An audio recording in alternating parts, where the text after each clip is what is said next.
within the Gwich'in settlement area in the lands of the Inuvik final agreement. We respect the generous sharing of traditional wisdom and knowledge. We commit to honoring cause towards self-determination. First item is the adoption of the agenda. Any comments? Declaration of conflict of interest or pecuniary interest. Anyone? None. Delegations, presentations, or petitions. We have representatives from the Muskrat Jamboree. If you'd like to sit up at the microphone, please. Presentations are limited to 10 minutes, so.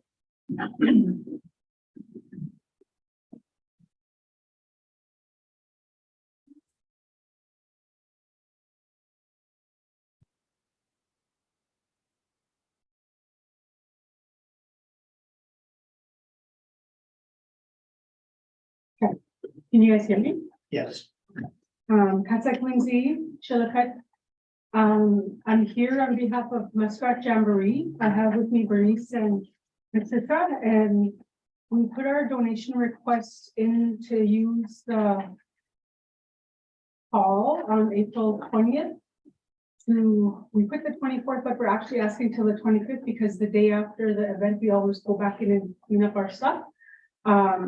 We are asking for the hall and your continued support.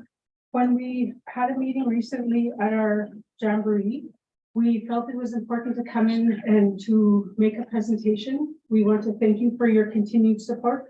You'll see in your package here, I don't know if you have this, but there's a piece of paper here that just shows the Jamboree. When we apply for support from the town of Inuvik, we actually look at your bylaws. We look at the policy that you have on your website, and we feel that we align with your policy. So we're asking as a group for your support. We do thank you for the $2,500 that's in your policy right now. We recognize that every 3 years the town is looking at it, so it's up for review this year. But we just wanted to speak a few points regarding the Jamboree. Last year we came and there was questions about our standing. We are in good standing. We did send a letter to your SAO grant, so everything has been accounted for. Our financials are in. We have our reports. But more so, we wanted to talk about the Jamboree and how it aligns with Indigenous tourism. So for the Jamboree, we recognize that we need all the support from the community, the town being included. We do get support from the Inuvik and the Gwich'in Tribal Council. And everything that we do, it's based on relationships. And we do things so that the work we can do can be done. We also promote visitors. I know on our when we do a poll, like we did a search, when we look at the visitor experience, there's a lot of places that list us spectacular NWT Arts, 1,000 Towns of Canada, Touched Art Tours, Town of Inuvik, and Muskrat Jamboree. So we really feel that we put Inuvik on the map. People want to come and visit Inuvik and experience the Gwich'in and Inuvik culture. And they want to we showcase the dancing, feasting, people down at the river doing traditional games. So our work really aligns with your tourism strategy. The other thing that we want to show in your one-page sheet that we handed is there's an example. If you Google Inuvik Muskrat Jamboree, there's someone who actually posted their experience of how it made them feel. So when we do this event, a lot of people enjoy coming out and participating. And we are nonprofit. When we look at the visitor experience as Indigenous people, we are warm and welcoming. So when people come, they feel that. And we feel that we are good ambassadors for town of Inuvik. The other thing about marketing, just before the meeting started, Tony commented nice sweaters. Well, these are really nice because they are marketing Muskrat Jamboree. This is our 65th year. And when we go out, if you actually go days up to the Jamboree or days after, people are wearing these because they're proud of being able to come and participate in a 4-day event. it's not just 4 days that happen, there's behind the scenes that we are working to get things done. Like as a board, we have to make decisions and we have to plan, and we do all on volunteers' time. The other thing about our practice, we are nonprofit. We do have good standing from societies, and we do our fundraising all by volunteers. But one thing that really stood out when we were having a meeting recently is we have a question as a delegation, because we work with the societies. We have a bylaw and we have to follow the structure of the town of Inuvik. We have to follow the donation policy. We have to follow the lottery policy. But the thing that we look at when we're governing ourselves is we look at our relationships with other people. So we look at our relationships, say, with a business like Kurtz, the town council, the Gwitchin. We always want to do things in a good way. And that's what the older members of our group have always said, do things in a good way, because that's how you get things done. And I think about Jerry Kassoon. He's not here tonight. He sends his regrets. Someone said, how come you guys do it this way? And he said, if you ever go to a camp, or if you're ever in the bush, everyone has a job to do. It could be hauling water, it could be getting wood. It's making sure the camp is going. That's how we run our jamboree. Everyone has a role to play. And we don't say one is better than the other. Everyone is equal. It's really, the work we do is good. But the thing that we struggle with, because we're nonprofit, we're run by volunteers. We are policymakers like you guys. You have to make rules so that you run your organization, your council. We do the same thing as a jamboree. So the thing we struggle with is, how do we persuade people to stay as part of our support? How do we clarify? Sometimes there's questions about, oh, it was jamboree, they're just making lots of money. What are they doing with money? And then to convince you to keep support. You'll see in the report before the meeting, I looked at our financials. Some years they're good. It depends on who's running as a contestant, and some years are bad. The one year we had really bad fundraising because we had to shut down and we couldn't do fundraising. That previous year carried us to the next year. And then last year we had a little bit of money that brought us forward. We're in the same place. But we don't hoard our money. It actually goes back out into the community. So us as Jamboree members, like the counselors, we are busy people. We do this work on our own time for the community, and we work. Some of us have jobs, some of us run businesses. We sit on committees. So I think Bernice is on the lottery committee with the town. We volunteer, and we also raise our families in this community. And we know our role on Jamboree as we oversee the operations. So we know the things we have to do to get to the event.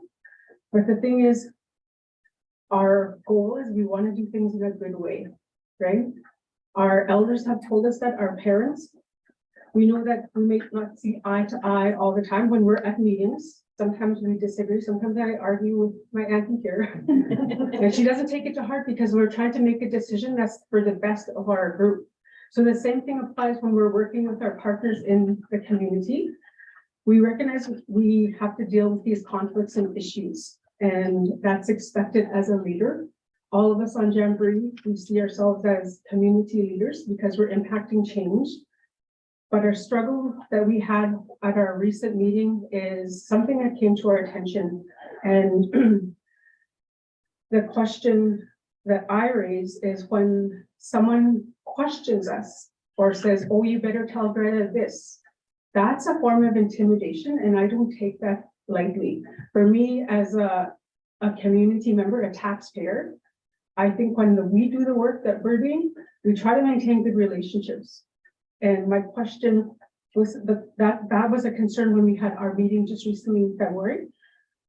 So the question we had is, when a counselor, when you guys leave this building and you leave the table, do you act on your own interests, or does someone speak on behalf of you when they're coming to, say, Bernice at a public event, or she hears it saying, you better tell that Greta that she'll leave this. And it comes back to me, we're a small town of 3,400 people. It comes back to me. My question is, whose authority are you speaking when you say, go and tell Greta this because I'm gonna go against this?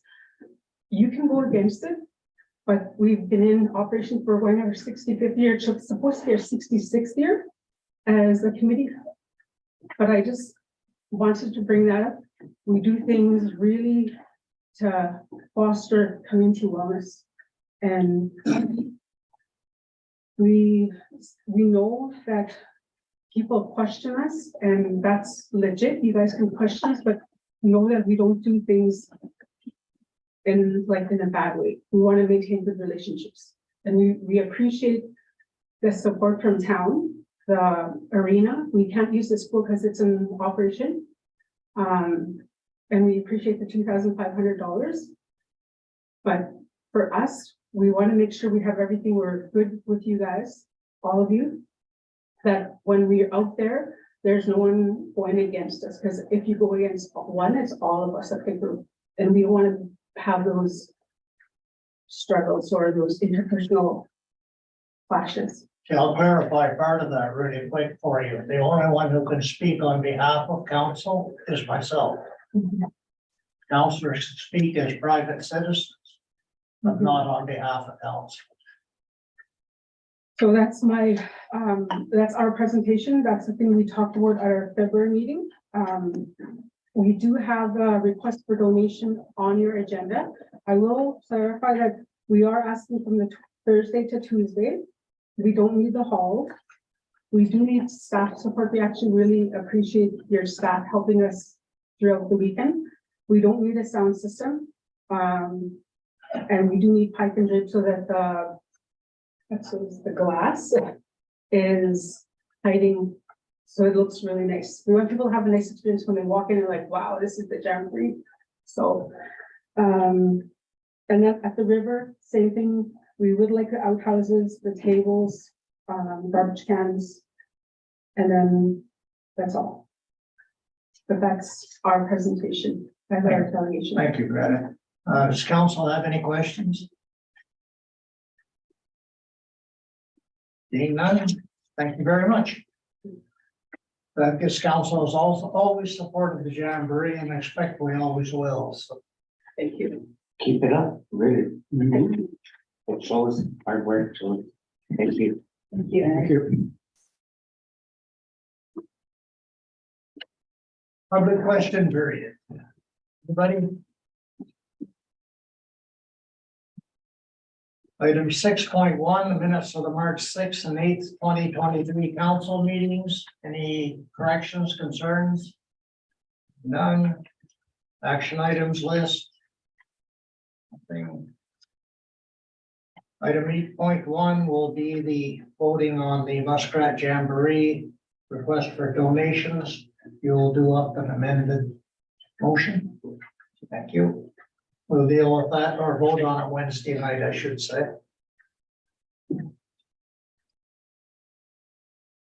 We have no bylaws, department head reports, economic development and tourism report. Excellent report, Jackie. I'd like to commend you and your staff on the work that was done in Vancouver. I know you weren't there, but I'm sure it was your direction.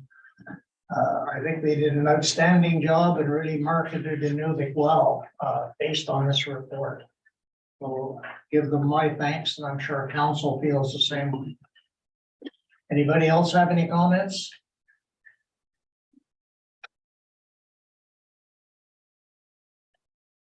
(11.1) strategic priorities chart. Nothing. 11.2 are various research projects. Item 12, council concern, anything. Councilor Harder. Just a quick message. I've had a few concerns about the road conditions. Just, are we gonna get a quick blade and some gravel on them? As the weather gets warmer, it's getting pretty icy. Well, they've been out all week as far as the blading goes. I know they were in that, they was by here 2 days ago, so that we did initiate and descending. I'll check with the public works, but I'm sure it's in the works as well. But we are just completing a town-wide clean. And then the other discussion is now that we're getting to this time of year, we may be doing some more removal of some of the higher tanks and things like that too, just because they build up over the years and that corner becomes a bit more of a safety issue. That is, of course. We'll probably have 3 feet of snow next week. I'm sure we can. Any other concerns?